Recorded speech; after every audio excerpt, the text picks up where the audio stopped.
Hi guys, Vincent here, and this is the famous Cavalry Sabre 1811.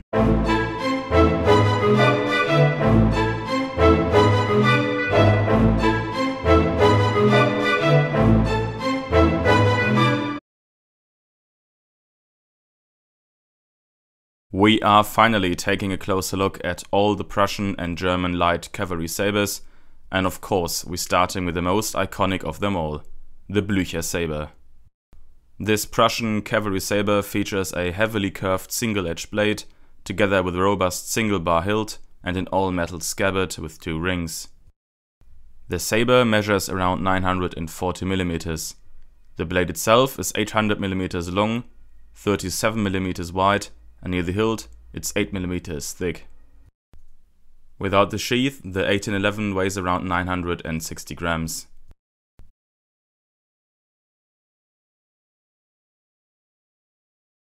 The history of the 1811 starts with the Prussian defeat by Napoleon Bonaparte at the Battle of Jena and Auerstedt in late 1806. Prussia lost nearly 40,000 men together with their weapons, and with Berlin being captured by French troops, Prussia was significantly weakened. When Prussia rejoined the coalition against France in 1813, most of its weapons were either very old Prussian models of the 18th century or were given to them as war aid from the other European powers united against Napoleon. Between 1807 and 1814, the British Empire sent thousands of light cavalry sabres model 1796. These sabres were then used to equip the Prussian light cavalry, as well as part of the Prussian artillery. After the victory against France in 1914 and then again at Waterloo in 1915, the Prussians liked these British sabres so much they adopted them officially as the Cavalry Sabre model 1811 and used them as their standard sabre for the light cavalry, mounted artillerymen, the train units, with train being the word for the logistical supply units in the Prussian army, military police, and military postal service. Now it is unclear when exactly Prussia started to produce their own 1811s, but mid to late 1820s seems the most plausible. The 1811 would remain the standard cavalry sabre until the 1850s. During the War of 1848 against Denmark, the 1811 started to show its weaknesses, particularly the fact that the hand protection was not that good. After a few years of trials in the early 1850s, the Prussian army adopted the new artillery sabre model 1848 and the cavalry sabre 1852. Most of the sabres 1811, which were now officially called Cavalry Sabre Alte Art or Cavalry Sabre Old Pattern, were then sent to the nearest artillery depots. Here they were refurbished, set aside and unit marked to all the units who were only raised in the case of an all-out mobilization of the Prussian army. These mobilization units were the ammunition columns, provision columns, vehicle fleet columns, field bakery units, field hospitals and horse depot units, as well as all their reserve and ersatz formations. The only troops still using the 1811 after the 1850s were the mounted men of the foot artillery, as well as the train battalions. Although sometimes only present in very small numbers, for some units it would take the Prussian army until 1898 to finally replace the last of their old and trusted Blücher sabres. It looks like there were some old 1811 reissued during the First World War, some of them with the lower scabbard ring removed, but we only have a few pictures from Landsturm or reserve units, and those could all be staged, and the pictures alone cannot count as proof that these old sabres were officially issued during the First World War. By the way, I don't know at what point in time the 1811 became nicknamed after the famous Prussian general von Blücher, but it's a very old nickname and it has been around for at least many decades. Another really interesting part of collecting the Blücher sabre, next to its long service history, are the many different groups of those sabres. In the first group are the original 1796s, who were sent as war aid to Prussia from Great Britain. Although much research was done, no surviving sabre from this group has been recorded yet.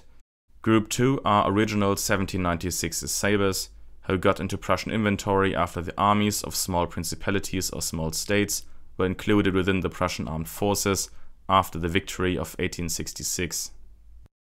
One of those was the Kingdom of Hanover, which was ruled by British monarchs until 1837, and therefore the Hanoverian army carried British weaponry. Another source of British-built 1796s are those from the armies of the city of Hamburg and those from the Principality of Oldenburg. The third group are those true Prussian-produced 1811s starting from the 1820s throughout the 1900s. At this point in the video, it is probably a good idea to talk about the difference in design between a Prussian 1811 and an original British 1796. Keep in mind that the markings are completely different as well.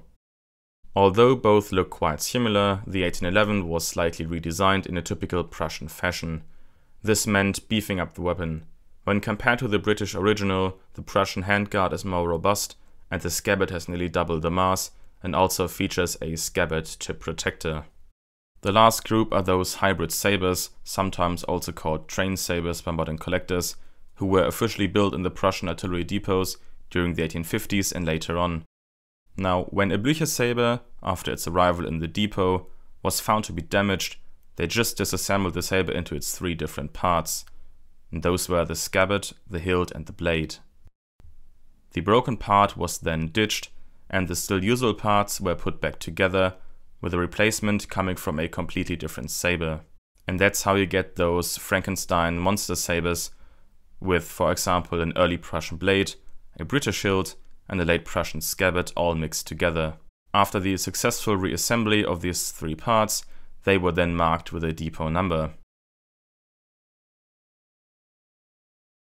We have property stamps, manufacturing stamps, proof marks, unit markings, and the depot number to talk about. Usually we would start with the manufacturer marking on the sabre itself, but most of them are not visible on the Blücher sabres, but we have sometimes a manufacturer marking on the scabbard, which is the case here. S and K stands for Schnitzler and Kirschbaum. Another marking that could be found on the opposite side of the manufacturer marking on the scabbard is this letter E. It could stand for the German word of Eisen, which means iron in English, and it could be an indicator of the material on the scabbard, but we just don't know for sure.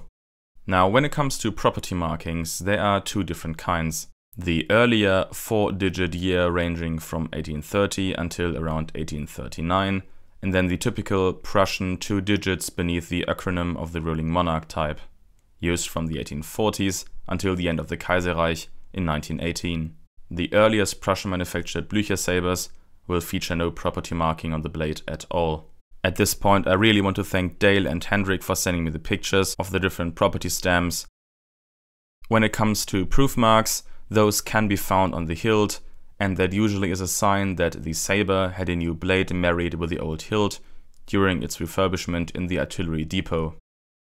Now let's talk depot markings. They are stamped on the back of the blade, the upper ring in the scabbard, and on the left side of the hilt. These numbers consist of a 3-digit number first, then a single letter, and then optional another single digit. The first numbers are a regular serial number, followed by the first letter of the artillery depot. If the depot has refurbished more than 1,000 Blücher sabres, they stamped a 1 behind the letter and started with 001 again. If you cannot find a number stamped on the back of the blade, that means that the blade and hilt were never separated during the refurbishment and were originally produced together and stayed together throughout the whole time. If you're interested, you can pause the video now to look at the list of the letters and the artillery depots they represent. When it comes to the unit markings, my 1811 does not come with matching numbers. The sabre itself is stamped to the 10th Foot Artillery Regiment, battery number 6 and weapon number 187. The scabbard, on the other hand, is marked to the 10th Train Battalion, 6th Provision Column, weapon number 12, and has another unidentifiable cancelled out marking above it. It is, by the way, not uncommon to find these 1811s with 3 or even more cancelled out unit markings on the scabbard. At the end, the Blüchersäbel was the longest serving edge weapon of the Prussian military, named after one of the most famous Prussian military men of its time. When it was adopted, soldiers used to fight in bright uniforms and stood shoulder to shoulder on the battlefield. At the time the last 1811 were put out of service, the first machine guns were already in use and would soon dominate the battlefield. And when the last of the 1811's direct descendant, the artillery sabre new pattern, ran out of production in 1916, the world was involved into the greatest conflict ever seen, and they fought it with planes, submarines and tanks. The 1811 Blüchersäbel truly deserves its place as the most iconic Prussian sabre. So that's all I have today for you guys. I hope you enjoyed the video. Thank you all so much for watching. If you have any questions, write them down in the comments below or send me an email. And this leaves me with nothing else to say but I will see you guys in the next video.